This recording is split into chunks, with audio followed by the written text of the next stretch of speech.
I'm sorry po if I have to say this, pero Ang nakakapagtaka kasi, Mr. ang lagi na lang nakakancel 2D, 4D. Bakit 2D, 3D, 4D? Ang gagawin nila, kunwari, na-cancel yon. Kasi if hindi naman yon ma-claim, kung hindi winning ticket yon, cancelled na yon, kanila na yung taya na yon. Ngayon, pag nanalo yon, kaya na rin nilang bayaran yung 4-5 na price nito. So ibig sabihin nilalabanan. Nilalabanan po eh. Why are they going to lose with the cancellation? Cancelled na nga po yun, hindi naman papasok sa sales yun. Where's the logic there that they're losing $500,000? Attorney Pagano, 8 to 10 months, we are dead by that time. she's making sense here. She's Oo nga not a naman. lotto agent Oo kasi nga that's why naman. she doesn't understand. Cancelled na yun. Bakit pa nga pala malulugi ang PCSO sa mga tickets na cancelled? Come on, come on, come on. Do you think I'm stupid? Siyempre, kayo po ang nagpipid niyan. Whatever you feed to the office of the office of the president might say, yes. Kayo po dyan sa mga board of directors ang gumagawa ng polisiya. Don't tell me sa Presidente BBM ang nagdeklara. Anong pakialam ni Presidente BBM sa mga polisiya sa Lotto? He's so busy with bigger problems that we have in our country. so, I'm sorry po if I have to say this, pero bilang mga lotto agents po, kami po ang nagpapasok ng pera sa gobyerno day in and day out. But every time na may gagawin kayo mga major decision, out kami. Samantalang kami yung nasa ground. Kami yung mga tao na nakakaalam kung ano yung operation ng yung daily operations namin. Pag ang PCSO nasasangkot sa isang iskandalo, free po yung namin, service namin na nililinis namin yung pangalan ng PCSO. May mas importante pa ba na gagawin ngayon bilang leader si GM kundi itong matapos tong problema na to? Marami hong nagugutom sa amin. Hindi lang po kami. Sa totoo lang, ninakawan niyo po kami karapatan na maghanap buhay ng marangal. Kinuha niyo po sa mga mananaya namin ang karapatan na umasa balang araw magiging milyonaryo sila. Dahil sa iskandalong ito na kayo-kayo na lang daw ang nananalo. Sa totoo lang po, right after nung mga edited na yan, bumagsak po ang sales namin. Binato po yung sasakyan ko. Yung teller ko minumura ng mga tao. Bakit? Dahil dinadaya na raw. Actually po ako hanggang ngayon, I still want to believe na yung integrity ng PCSO nandyan pa rin. Kasi for 20 years, walang nilabas si PCSO na nanalo. Bakit? Dahil naniniwala kami, lahat kami naniniwalang may nananalo talaga. At sa pangatlong hearing, nagsalita na ang PCSO chairman, at bilang tugon, ay mamimigay sila ng mga tinatawag na FLX machine. Ang tanong, sapat na ba ito? Sa gitna ng mga issue tungkol sa, number 1, mga fake winners, ang mga nananalo sa loto. Number 2, mga pinasarang loto outlets na pinalitan ng e-loto. At number 3, ang mga panawagan na bibigyan ulit sila ng pagkakataon na maibalik na ang mga pinasarang loto outlets na karamihang ikinabubuhay nila sa loob ng maraming taon. Ang tanong, paano nila makukuha ulit ang tiwala ng mga mananaya na tangkilikin pa din ang pagtaya ng loto? Pakinggan natin ang maiinit na third hearing. So you're saying talagang it's really impossible for the 2,000 na ma-restore yun? I mean, what about the legacy na una-una na pong pinag-usapan na pwede namang gamitin yung lumang machine? Kasi regardless of what options we have or what we suggest, parang kung talagang ayaw pong pumayag talaga po ng pamunuan ng PCSO na mag-procure. Kasi ngayon, alam ko po, wala pang plano talaga mag-procure. Nasa sa inyo po yung decision yan. Attorney Pagano, na kay GM po yung pagpayag niya. Kung talagang papayagan niya po ba na makabili or aantayin ba namin na talagang maubos na kami at yung iloto na lang po talaga ba ang gusto ninyong tangkilikin ng lahat ng mga mananaya? I mean, talagang parang yung system po talaga, nandoon na po papunta eh. Parang if you're not going to restore your 2,000 displaced lotto agent na umaasa po dahil from the pre-termination to termination to the stoppage, biglang nagdesisyon po si GM na i-terminate na lahat. And we have all the documents to prove na bakit ganun po yung nangyari. Bakit po hindi po kami matulungan na magkaroon po niyan? Yun lang po yung sentiments namin, kaya kami po nanghingi ng tulong po talaga. Okay. I would like to get the opinion of Chairman Juni Kua, PCSO. Well, I recall that in the last meeting, there was a suggestion to look at the possibility of using the legacy fixed terminal equipment of the PGMC, if I'm not mistaken. And according to what I heard last time, this had been working well. And the suggestion was for management to study it. Okay. Hindi ko pa po alam kung ano ang nangyari doon sa pag-i-study na yon. But that is what I recall to be their suggestion. Yes, Attorney Pagano, yeah, I remember, pwede naman gamitin ulit yung legacy fixed terminal at gagawa ng study, pag-aaral, yung PCSO, si GM mismo nagsabi niyan. So, ito pa rin nyo yung pangako nyo na last time, yung sinabi nyo last time. Ang akin po kasi talaga, Attorney Pagano, 2,000 of them na wala ng hanap buhay. And sino po to sila? Sila po yung mga retirees, mga OFWs, mga maliliit na kababayan natin na gustong kumita sa pamagitan nitong pagiging agent, outlet agent ng PCSO. Tinanggalan nyo ng negosyo ng hanap buhay. Kawawa naman. Ibalik po natin yon. At sabi ka nung last time ni GM, ibabalik daw. So ang tanong ko, when? Sabi mo, it will take some time. So how long is some time? Mr. Chair, just to correct Ms. Javier, there was no statement na imposible or hindi gagawin.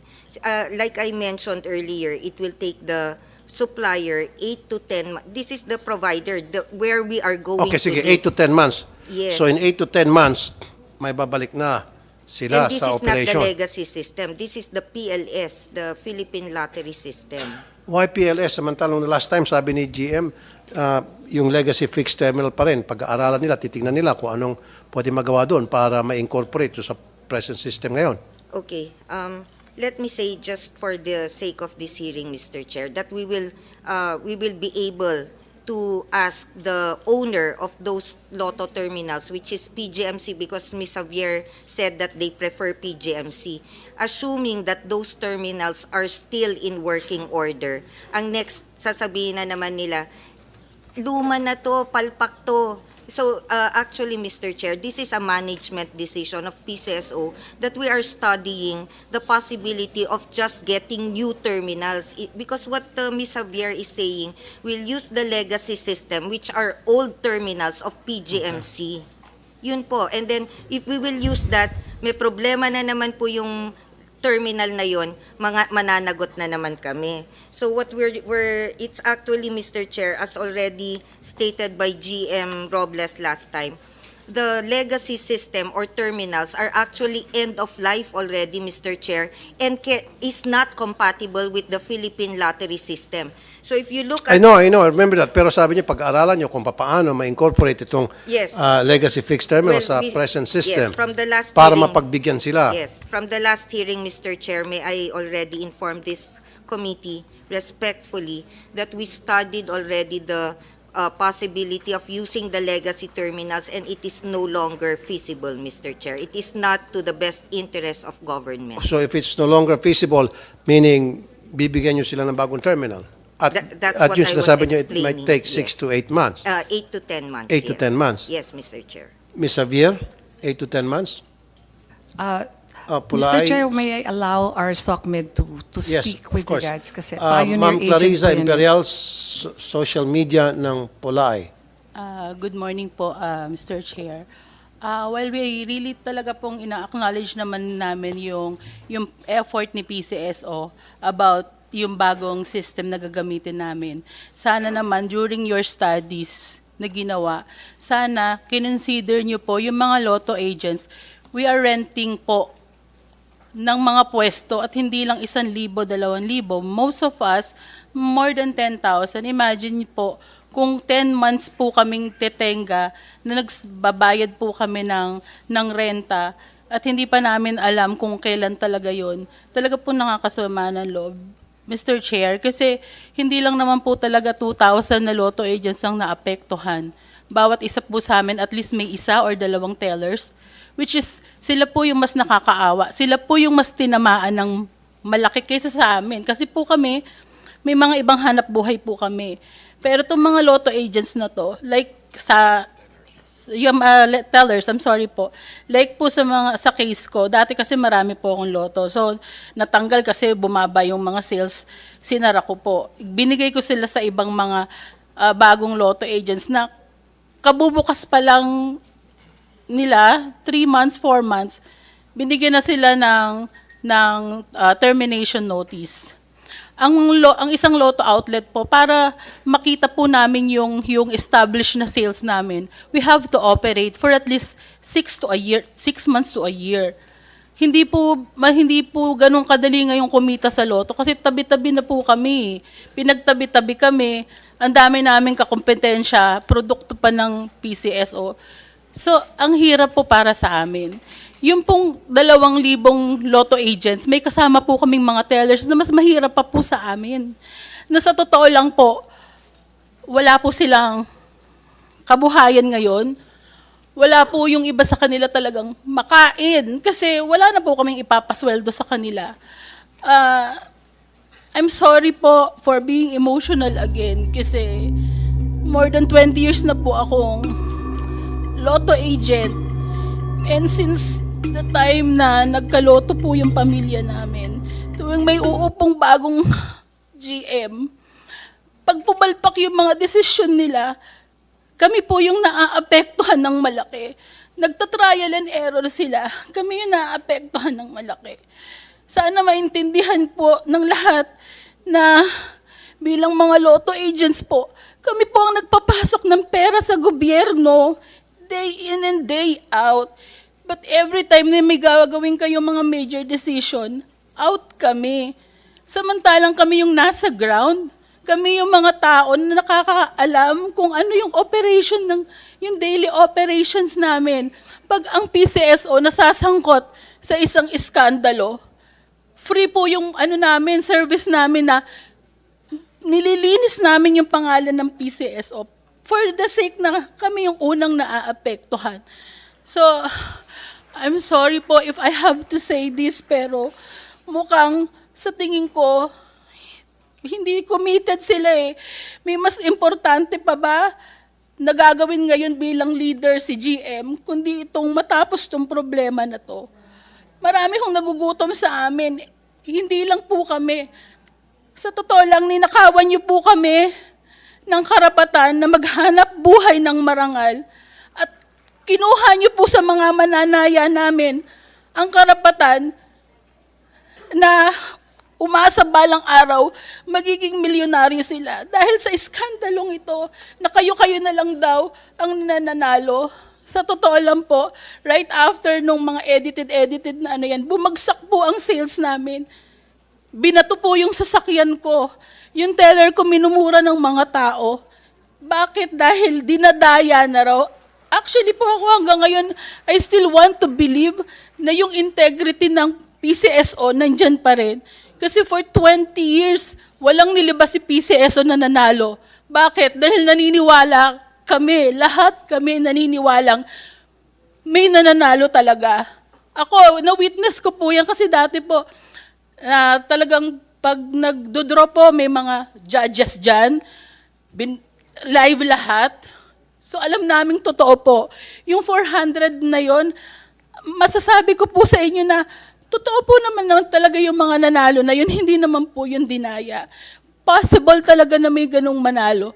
Yung mga nananalo na sunod-sunod ngayon, possible pa rin po. Kaso nga lang, the way things, na nakikita namin lahat, nakakaduda na. Sobrang nakakaduda na po. And Ano po yung nakakaduda na? kasi po, katulad po yan, minadali yung iloto. Diba? Hindi pa sila ready sa system eh. Bakit yung sistema na kahit maraming problema, maayos naman po naming nagagamit? Bakit pinalitan? Hindi po ba dapat ang ginawa ninyo? Pag upo nyo, sayang wala rito si Okay, mga GM. singita po. Attorney Pagano, yung sinabi niya kanina na every time magpalit ng administrasyon, ng management sa PCSO, na-out sila eh. Gagawa kayo ng eksperimento, kung ano man yung eksperimento na yon, at pumalpak, sa kanila ang tama. Yung kita nila ang tinatamaan. So dapat, kayo mga bagong upo dyan, kinukonsulta nyo sila. Sinasama nyo sana sila sa mga policy making. Dapat they are being consulted as well. Hindi eh. In a lot of cases, hindi kayo kinukonsulta, di ba? Gumagawa-gawa sila ng, ito, si BP National President, Mr. Rogelio de Guzman. Are you being consulted sa mga ginagawang no, polisiya? Mr. Chair, hindi po. Hindi Oh. po kami kinoconsult. Actually, sir, may I say na before po mawala yung 2,000 na mga lotto agents, affected na ho sila sa sales. Talaga mababa na ho ang sales nila. Lalo na po, especially po sa Visayas, Mindanao. Dahil?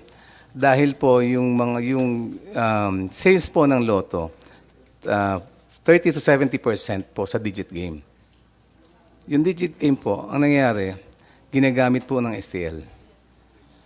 So kung may 20,000 sales ang lotto outlet, 14,000, 15,000 yan sa digit game. Kinain na po yan ng STL. Kaya ho bumagsak ang sales ng lotto. Ito po, pwede pong pagsalita ng ating President ng Mindanao. Mr. Astrid Osebana, MOCLA President. Ano yung sabihin ng MOCLA? Yeah, good morning, Mr. Chair. Ano yung sabihin ng Muklaya stands for Misamis Oriental Cagayan de Oro Lotto Agents Association. Okay, go ahead, And I Mr. represent Bana. them. Thank you for this opportunity of knowing the situation in Mindanao. Mr. Chair, as far as there are two issues here that the Lotto agents in Mindanao share with the Lotto agents nationwide. The first one is on e-Lotto. And many has been said already about the deficiencies of PCSO in obtaining the necessary requirements and procedures prior to the implementation. So we will leave that to the committee and for PCSO to rectify if there's what is needed to be corrected. But as far as the Lotto agents concerned, we oppose e-Lotto, Mr. Chair, because that will eventually wipe out us from business and Lotto outlets will become useless and irrelevant. At nabanggit din po kanina ni Ma'am Clarissa Imperial or ni Mr. De Guzman, yung pagpasok ng STL, nabawasan din kayo ng... Yes, Mr. Chair. One of the reasons given by PCSO for the termination is because of the low sales. But in our situation in Mindanao, we are not to be blamed if ever our sales are down. Why? First, our service provider there, Pacific Online, it's the same provider for e-Lotto. When there is a downtime, when the machines are not in order, when we call them, nobody answers. It takes weeks before our machines will be repaired. So what will happen to our sales? Excuse me, Pacific Online, pakisagot. Napakainutil niyo po pala. Mr. Chair, meron kasi tayong logistical sa Mindanao from our hub. So, nagkaroon din ng mga resignees, yung nagkataon na wala tayong mga personnel at the time. Isa lang yung naka-assign sa Cagayan area. Kaya nagre-replace kami. It takes time to replace yung mga field service. So kailan po na magkakaroon kayo ng full staff para matugunan po yung mga problema nila? Mr. Chair, wala na po kaming staff ngayon. It's PLS na po. Na-decommission na po kami. With the introduction of the FLX, Your Honor, so the machines of being used by Pacific Online is not anymore being used. But in the past, prior to the FLX, we are using those machines, and which are defective. And there's a joke among ourselves that when we call the hotline, it's a cold line because nobody answers, and it takes weeks to. Okay. So that's the first reason, Mr. Chair. The second one is when STL was implemented, bettors of the digit games, because I would like to inform this committee that 80% of our total sales is on digit games, particularly 3D. So when STL came into the picture, naturally, bettors go to STL because the minimum bet in STL is 1 peso, while the minimum bet in the Lotto outlet is 10 pesos. Aside from that, the payout in Lotto is 4,500 for 10 peso bet. In STL, for 1 peso, they are being paid 650 or 6,500 for our 10 peso bet. So nobody goes to us anymore. So, and then the So, third, so in short, Attorney Pagano, so hindi niyo po pwedeng sisihin yung mga operators ng Lotto outlets niyo kung mababa yung sales nila dahil kayo mismo ang dahan-dahang pinapatay sila sa pamagitan ng paglagay ng STL. Have they been consulted bago nagkaroon ng STL? Mr. Na Chair, napagbotohan ho ba ito? actually, these are the same issues that were raised before STL was even launched, Mr. Chair. May I just, because at the time I was not yet there. Kailan na-launch yung STL? 2000. Okay, I know it was before your term. Yes, I yes, understand that. But actually, Mr. Chair, all those sentiments regarding STL were already raised during the STL, during the Anyway, hearings. sorry ma'am. In short, tama nga naman, naintindihan ko sinasabi nila. Kayo dyan sa PCSO, come and go kayo eh. Di ba? Sila nandyan na eh. For so many years, dekada na. Yun ang hanap buhay nila eh. Kayo, darating kayo dyan, masisiga-sigaan, gagawa ng experimental na mga polisiya, tinatamaan sila dahil at hindi sila kinukonsulta. Dapat magkaroon man lang kayo paggala na konsultahin sila dahil sila nga ang nagpapayaman sa PCSO. Sila yung nagde-deliver ng pera sa PCSO. Sila yung mga kalabaw ng PCSO. And yet, pagdating ng oras, hindi sila kinukonsulta. Ang masaklap pa, sila pa ay pinaparusahan kapag low ang sales at napapasara. God damn. At kagagawa nyo yun kung ba't bumabang sales nila. Dahil naglagay kayong panibagong sugal. Pag may panibagong sugal, panibagong kita. Hindi lang sa PCSO, God knows kung sino pang mga kumikita. yeah, Mr. Chair, if Mr. I may add, there's a third reason. Before, STL is prohibited to play Lotto games, particularly 3D, because 3D is a Lotto game. Ano po yung 3D? Yung Suertres, it's a digit game, Your Honor. The Suertres, the 3-digit games. 3-digit. Yeah, Okay. that's called 3D. And previously, STL is prohibited to play 3D because that is a Lotto game. Ngayon? But now, they are now allowed. Kailan pa po ito? This administration, Your Honor. Okay. That's why, wala nang naiwan sa amin, Mr. Honor.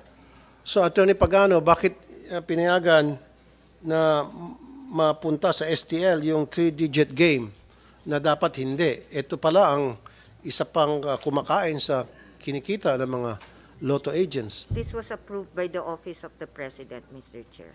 Come on. Yes. Come on. Yes. Come yes, on. Yes. Do you think I'm stupid? Yes. Siyempre, kayo po ang nagpipid niyan. Whatever you feed to the Office of the Office of the President might say, yes. Kayo po dyan sa mga Board of Directors ang gumagawa ng polisiya. Don't tell me sa Presidente BBM ang nagdeklara. Anong pakialam ni Presidente BBM sa mga polisiya sa Lotto? He's so busy with bigger problems that we have in our country. AGM. Not the 3-digit game. Don't tell me na si President BBM ang may pakana na yung 3-digit game ilalaro na sa STL. No.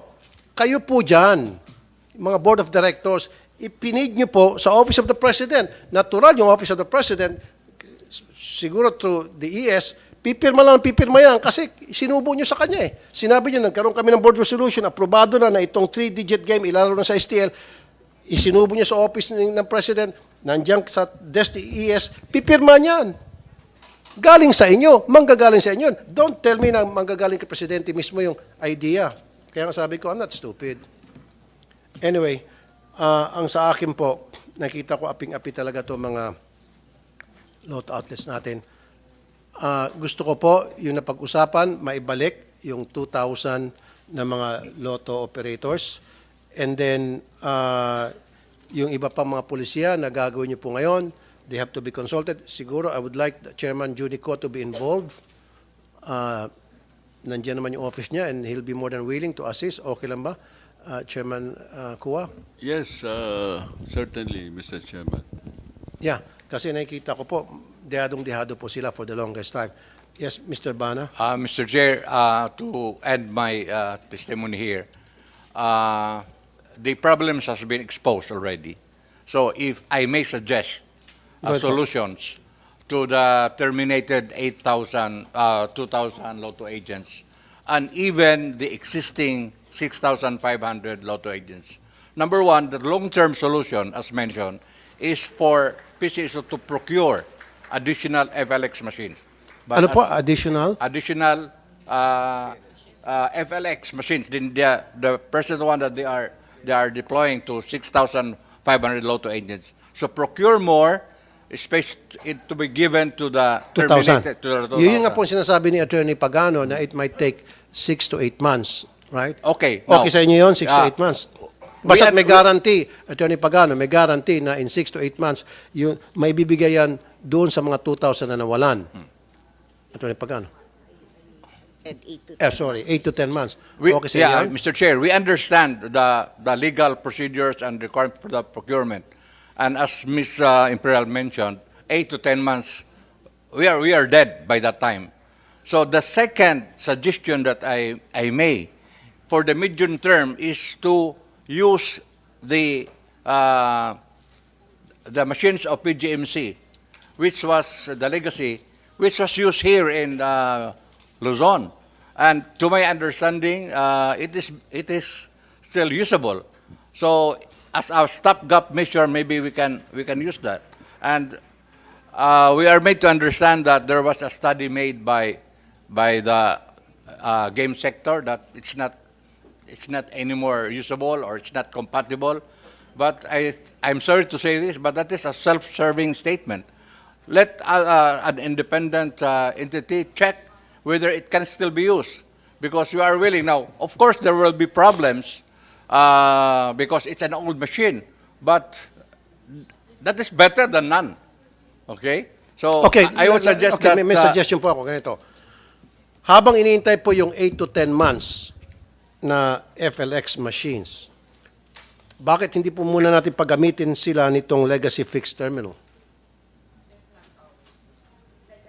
Earlier, that is Na not para, ours. kasi That is not naintindihan ko po siya sabi ni Miss Imperial, 10,000 ang renta bawat buwan. Kung nakatenga lang sila at wala silang kinikita, 10,000 times 8, that's 80,000. That is not ours, Mr. Chair, and that was under a lease agreement, 'di ba? Yung lease agreement which has already expired. Mr. Chair. Yung itong legacy. Yes po. Those terminals are not ours.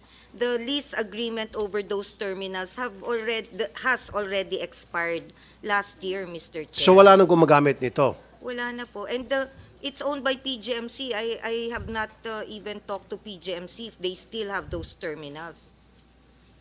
Okay, Mr. Bana? Yeah, it was mentioned in the previous hearing that our President, Ms. Javier, has approached the office of the OGCC. And the OGCC is willing to extend the ELA, the Equipment Lease Agreement, in Oh, yun order naman for pala. those machines. So, willing. It's just waiting for the request from PCSO so that OGCC can give its opinion. Nandito ba yung OGCC? Very good. Attorney Katrina Reyes, ma'am. Totoo ba? Your Honor, I was not privy to that meeting, so But I can you will check? have to check, yes. Can you make a phone call now? Yes, Your Honor. Ngayon na? Yes, Your Honor. Okay. So, kung merong ganon na, ano sabi niyo ulit? Instructions from OGCC na extend yung lease para ma-accommodate po yung sitwasyon ninyo? Ma'am Evelyn can... No, gusto ko lang. Ganon? Yes, Mr. Chairman. Okay, kung merong ganong They're willing to extend sana until January, until such time na maka-order sila ng bagong machine. But the January thing this is- year. Oh, yeah. pero nag-lapse na. Nag-lapse na po, pero hindi po sila kasi nag-apela eh. They were only asking kung pwede sila mag-appeal. I mean, from the general manager to appeal. I mean, Sir Arnel Casas, the AGM Okay, Casas knows tapos na that. po yun eh. Okay. Water under the bridge. Pag-usapan po natin ngayon. Yeah. So, pwede ba ulit mag-issue ang OGCC? Hindi na pwede, too late na. Well, if Ng PCSO extension would of lease. ask, siguro po. If PCSO? PCSO would appeal, I would Just to ask. accommodate the Mr. 2,000 Chair, I will just have to answer outlet this agents. regarding legal requirements. An expired contract can no longer be extended. As I mentioned, that is an expired contract. And I don't think OGCC will have jurisdiction or authority to order PCSO to extend a contract that has already expired. Perhaps Judge Kat can confirm. Well, anyway, sabi lang po nila yon. Kaya nga, sabi ni Attorney Reyes, she's not aware of it. That's why I said make a phone call. But anyway, January pa pala, na-expire na. Ganito na lang po, kasi marami pa akong tatakel. Meron pa tayong pag-core, mahaba-haba rin po. Kasi, sige po, para hindi yes, Yeah, Attorney one Jose. last thing, Mr. Chair.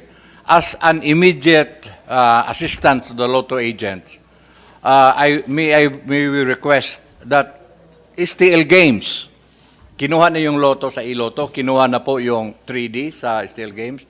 We request that STL Games can be played inside Lotto outlets, and that will make us survive until such time that the FLX machine will come in. Pero yung STL, may mga operators yun. Opo, in other words, the AEC, the Authorized Agent Corporations, will be allowed to tap the Lotto outlets to play STL inside Lotto games. Then we will survive. Okay, social media ng Pulay. Mr. Chair, yung request po namin na yung STL, sana sa amin na lang, kasi may mga pwesto po kami. Actually po, nagka-STL po ako dati sa loob ng Lotto ko. Kasi may tumabing STL sa Lotto ko. Sabi ko, ipasok nyo sa akin. Ang problema sa STL kasi minsan illegal, minsan legal. Hindi namin alam kung alin ang Oh legal. yeah, kasi karamihan sa mga STL, mayari, mga gambling lord din eh. O kaya po, ang pakiusap lang po namin, yung immediate na makakatulong po sa aming mga Lotto agents is yung STL, ipasok na lang po sa loob I don't know ng the legal Lotto. technicality Yun about lang that. po Kasi yung ang- STL, may mga kontrata na yan. At Attorney Pagano, possible ba yung request nila na pwedeng magtaya ang STL doon sa mga machines nila? Legal nga po yun eh. Actually, Mr. Chair, the STL has a separate IRR which has already been in place since the time it started in 2017. Iba rin po ang draw court ng STL, kaya I'm not really familiar with the procedure that they are proposing because STL has its own draw court. And it is required that they are 200 meters away from the Lotto outlet. So yung pag nagpapataya ho sila ng STL doon, illegal nga ho yun eh. Bawal ho yun. Ganito lang po, sorry kasi meron pa po tayong pag-core. Okay. I need to tap Chairman Juni Kua na dito po sa mga hinaing nila na hindi pa natatapos ngayon. Continuous investigation gagawin natin with your help na kayo po magtutulay sa PCSO, sa GM's office at kung ano pang departamento sa PCSO to help them out, Chairman Kua, because I believe in your credibility. I really do. Thank you, Mr. Chairman. If tasked by Your Honor, I certainly will be more than willing to try to find solutions to this problem. Kasi nandiyan ka na, insider ka na eh. Dahil ang nangyari, pag sila daw ay nakikipag-communicate sa PCSO, pinaikot-ikot sila at umabot ng napakatagal na panahon bago sila sinasagot. Whereas kung kayo po maging tulay, alam ko mabilis kayo umaksyon, agad-agad may parating nyo sa kanila yung problema ng grupo. Yeah. Okay lang sa akin, Mr. Chairman. Okay. Sorry po talaga kasi kung lahat po kayo abutin tayo another 5 hours dito kasi 1 hour, ubos tayo. Sorry we really need to wrap this up kasi meron pa akong dalawang issue sa inyo and then meron pa tayong pag-core. Ayoko naman abutin tayo hanggang gabi sa issue lang natin dito. So, sige, 2 more. Go ahead po.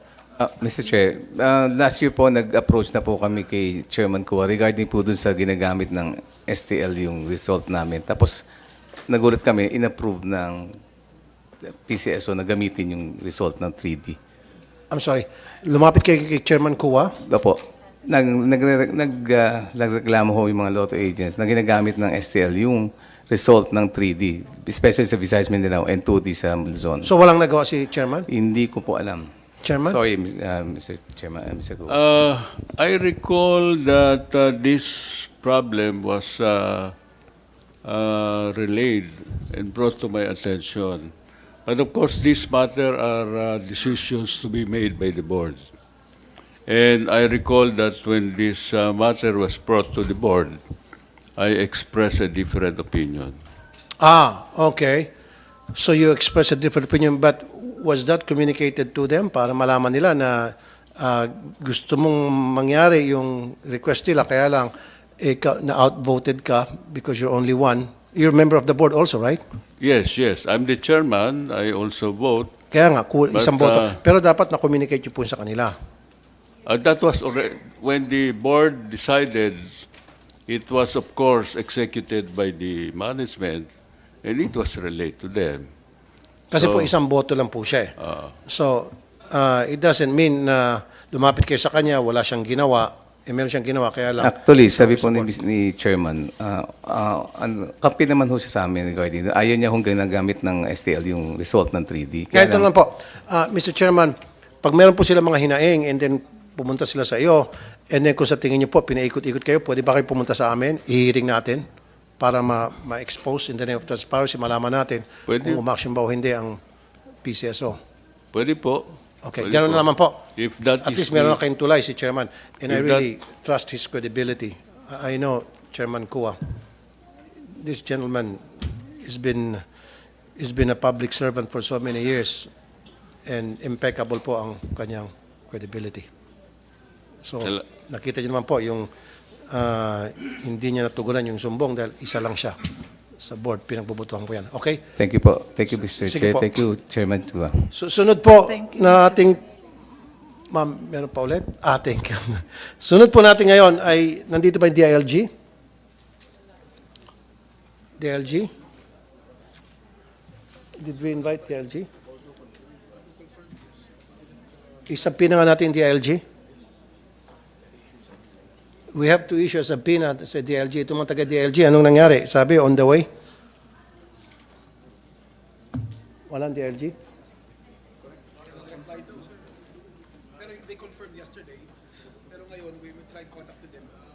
Tawagan niyo sa secretary ng DILG. Meron ba tayong cellphone?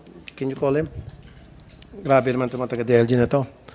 The reason why we need to talk to the DILG, dun sa sumbong pa ng mga members ng Pulay, na pinagbabayad ng business permit ang mga outlets.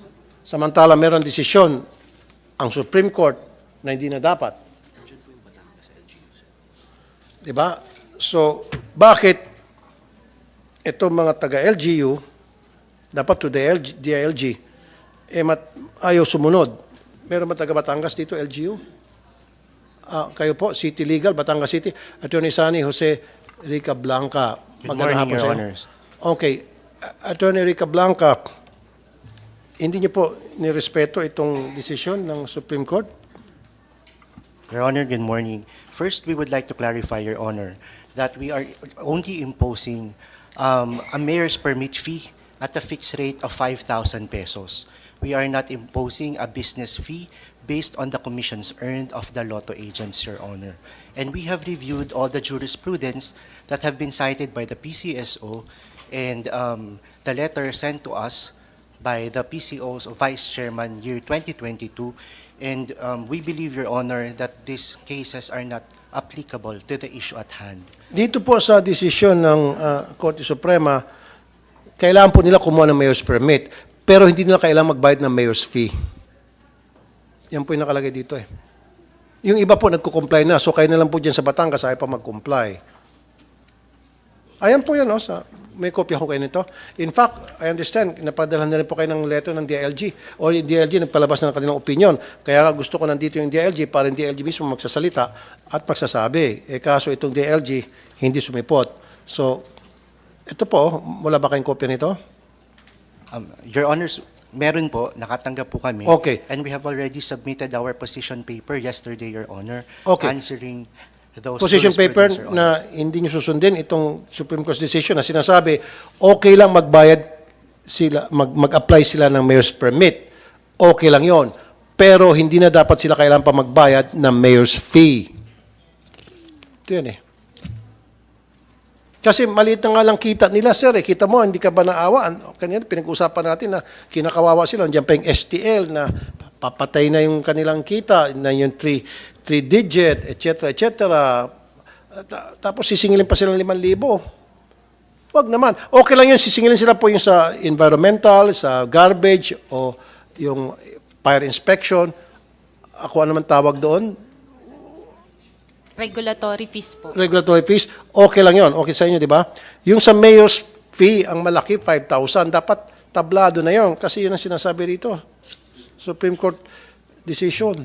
Sumunod po kayo kasi kung hindi, makukontem kayo.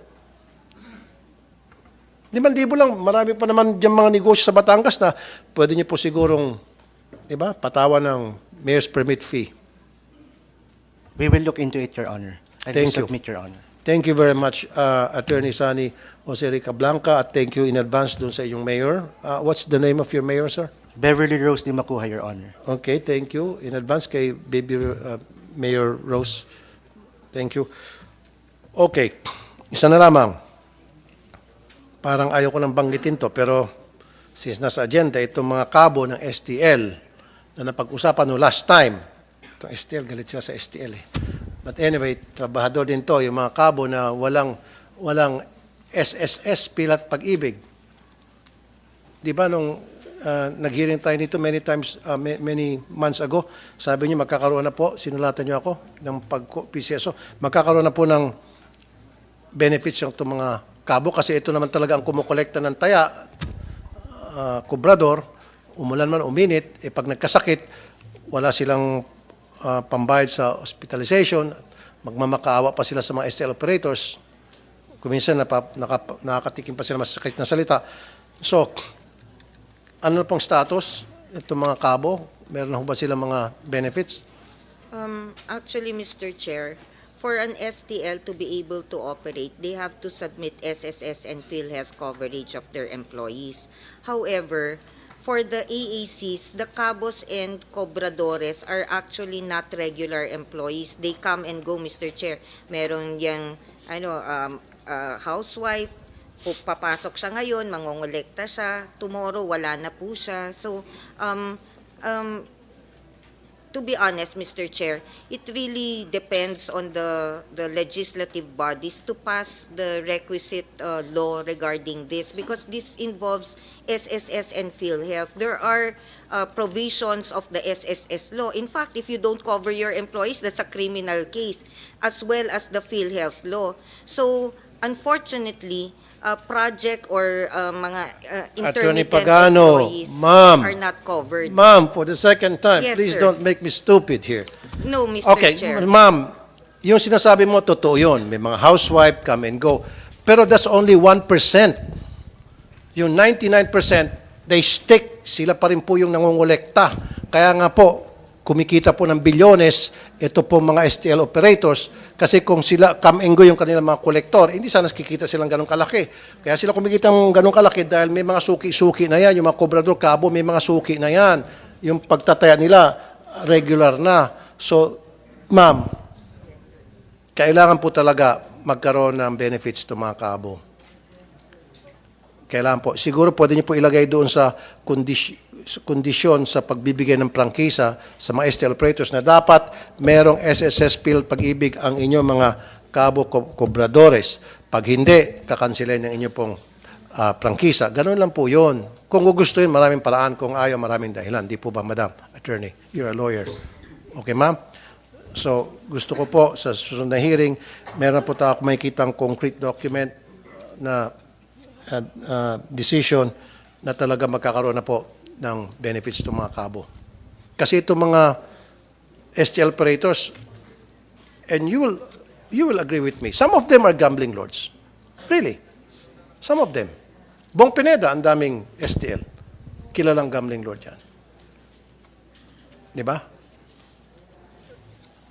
One more Magsasalita ka thing, on behalf of the Mr. on Chair. behalf of the Cabos? Yung pong cancellation po, ang problema ho namin up to now. Kasi po talagang malaki hong problema ho lahat ng mga lotto agent, lotto tellers yan eh. Kung Ano po, sinasabi, cancellation? yung cancellation po, ng ticket cancellation, Okay. yan po yung pinakamabigat na... Okay, isa pa. Thank you. Hindi na lista ng staff ko dito. Ticket cancellation. Attorney Pagano, nangyari, nag-aabono yung mga teller. Nagbigay ng example, hindi naman kagustuhan nila na ikakansilin yon kasi yung mananaya, sabi, ayoko yung ticket niyan, mali yan, hindi yan ang tinayaan ko. Sila nagbabayad. So anong Actually, Decision Mr. natin Chair, dyan. as mentioned to you by GM Robles last time, the reason cancellation was stopped is because PCSO was losing 500,000 per day. I think if you remember, Mr. Chair, I was here also during Okay. that hearing. 500,000 pesos per day. PCSO was losing that kind of money. It was there was a time that it amounted to 17 million pesos for a month. Now, I understand the plight of the tellers, especially the tellers, not the agents, Mr. Chair. But what we are looking into now is that we will allow cancellations under very stringent requirements. That it Okay. is not as simple they deduct the cancellations from their sales. There is a process, Mr. Chair. The Commission on Audit, we've already consulted the Commission on Audit. This is similar to a money claim against government because a cancellation is deducted from the sales, Mr. Chair. Like mentioned by GM Robles last time, mas marami pa ho ang cancellations kesa sa sales nung isang lotto agent na to. I hope they will let me finish my statement, Mr. Chair. Regarding cancellations, we are looking into already the return of the option to cancel, but under very stringent requirements. It will be on a basis of reimbursement. It will have to be looked at, validated by our branch manager or our personnel, and then it... Ma'am, napakahabang proseso yan. Yes po. Ang sinasabi nila last time, kung maalala ko, bigyan sila ng window na they're able to cancel that mismong taya. That's what we did last time, Mr. Chair. That was what the teller used to do a lot of cancellations. They were given a window of 5 minutes, Mr. Chair, from the cancellation. Now, Wala. my question is, this actually is disadvantageous to the government. We were losing 500,000 Okay, pesos I a know day. you were losing 500,000. 500. How about the small tellers that are losing lifetime savings or the whole month salary because of this kapalpakan ng computer system? No, that's no, Mr. Hindi kasi, Chair. Attorney Pagano, nandito Yes, ka naman, sir. di ba? Yung sinasabi nila, yung mga numero na nailagay doon sa ticket na hindi naman dapat, na nagkamali po yung system error po. Inadmit ni GM to, nangyari to. And yet, sa kanila, dinideduct. That is a general statement, Mr. Chair. There are Kaya several paano yun? reasons for Paano yun? cancellation. Paano yun? Inadmit Kaya nyo nga naman na po. nangyari yun. Kaya Na nga nagkakamali. Kasama, naalala ko yan, thermal paper, hindi maganda. Opo. Okay. Mali yung pagka-print. Yes. Okay, hindi nababasa. Or Yes. mali yung Madumi yung printer. scanner. Tapos meron pa yung system. Imbis na Opo. tinatayan niya system 3, lumabas Opo. system 8. Opo. Wala siya pambayad. So Opo. that needs to be canceled. Yes, po. Ngayon, aalis yung mananaya, wala siyang pera eh. Yes. Ayoko yan eh. Ang laki-laki yan, 6,000. Ang pera ko lang dito, kunyari, 3,000. Silang mag-absorb ng 6,000. Yun nga So po. paano yun? Yun nga Anong po. solusyon po nakikita niyo doon? Okay. That's why we need to classify the reason for the cancellation. If the cancellation is caused by the paper, that's why may validation po yan, Mr. Chair. Hindi pwedeng teller lang magsabi, ay, cancel to, deduct ko sa So what sales ko." you're saying is Bubulsan niya merong validation process. Yes. So pupunta sa PCSO, ang mga teller ipapakita yung ticket, ito-validate ng Dati PCSO. naman po talaga At yun. i-reimburse. Yes po. Is that fair enough, Chairman? Kuha? Well, if the damage is a result not coming from the teller, then I think Okay yung reimbursement process. Sa tingin ko pwede. Okay. So what they're saying, ma'am, okay si chairman doon, na i-reimburse na lang. Meron kasi validation process, pupunta sa PCSO, ipapakita, ipunin yung mga ticket na dapat na-cancel, and then reimburse nila. Tama? They were required to keep the tickets kasi Mr. Chair, kung may problema yung papel, then sisingilin namin yung supplier. Kung may problema yung equipment, sisingilin Pwede bang namin. mapakita kayo ng record para malaman nila na nagsasabi kayo ng totoo na the government were losing $500,000 a month? Yes, we have you said? that. We have that. We will submit Sa to mga the cancellation committee. na yan? Yes, Mr. Chair. From Okay. if you want from January 2023 up to September under the old system. Magkano 500 pong na ano? 500 average. Okay. 500,000? I have it. Yeah. For January to September up to 2023 under the legacy system, we were losing 541, 498, etc. Average of 503,478 pesos 39 centavos. For the month of October and November, for October we lost 548,000. Okay, so very clear to us. Basta pakita niyo yung record sa amin yes. na talagang nawawalan kayo The list ng pera as because of well. this cancellation. The list as well of the lotto agents, Now, Mr. Chair. meron na kayong patakaran in place yung bang validation they have to go through validation process at sila may reimburse. That's what we are crafting now, Mr. Chair, because Okay.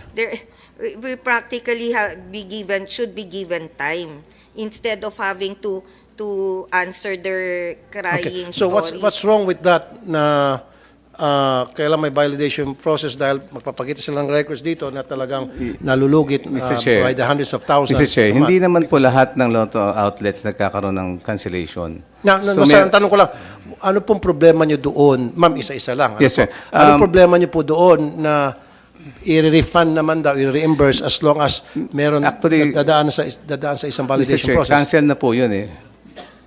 Cancel na po yun, hindi na po kasama sa sales yun. Kung kinancel. Ngayon, kung wrong basa po ng reader, usually naabot minsan 5,000, 6,000, wala naman nung iaabono. Kailan pa? Kung everyday ho may error yung machine, lalaki ho yan. Paano po yun? Kasi minsan ho darating yung technician, tatawag yung technician, bumabasa ng mali yung machine. So, lilinisin, maayos na. So, ilang basa na po yung nagkamali. Example, 320. Sa pagitan ng 20, may 520. Yun yung ba nagiging problema ng bagong machine? Masyado pong sensitive, lalo po ngayon. Kaya po nagmamadali kami na kailangan magkaroon na po ng cancellation. Kasi everyday po may nag-aabono. Ma'am, okay, kung by the thousands pala ang cancellation, wala naman pang abono to sila. Kung 5,000, 6,000, magkano ang sweldo ng teller? Minimum. Kung nakatatlong cancellation worth 15,000, ubos yung sweldo na yun, sinasabi ko. So, and I do acknowledge na naluluging PCSO ng 500,000. Kung nag-augment nga kayo by the hundreds of millions, 500 million, yung 500,000. Mr. Chair. Sir, please. Please, sorry po Kung nag-augment kayo ng 500,000 para may manalo lang ng isa, ano yung 500,000 na malulugi kayo? Although, dapat hindi naluluging PCSO. Gawan nyo ng paraan na hindi naman madidehado itong, ma'am, sandali lang.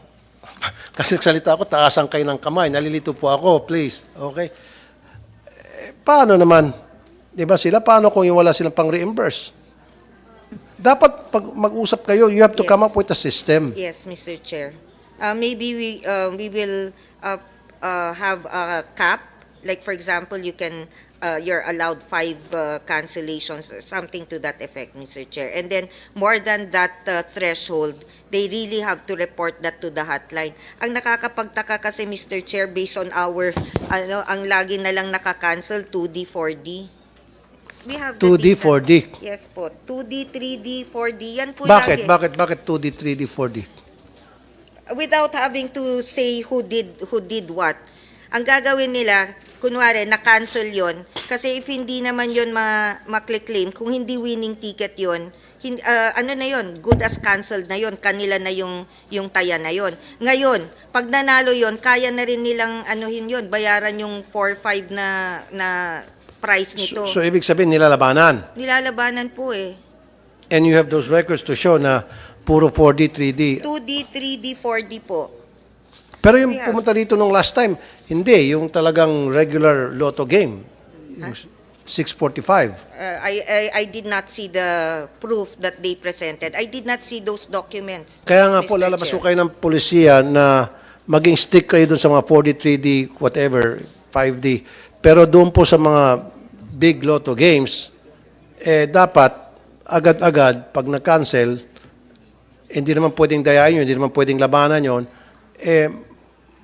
makancel para hindi na mag-abono yung mga teller. Is that okay?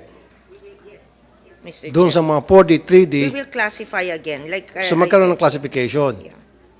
Okay? Yes. Ma'am. Mr. Chair, I just simply don't understand as to why they're saying they're losing money. They're not naman even paying the cancellations. I mean, we suffer paying because we needed to, wala na pong cancellation, di ba? So, kung during the cancellation, they're losing, why are they going to lose with the cancellation? Canceled na nga po yun, hindi naman papasok sa sales yun.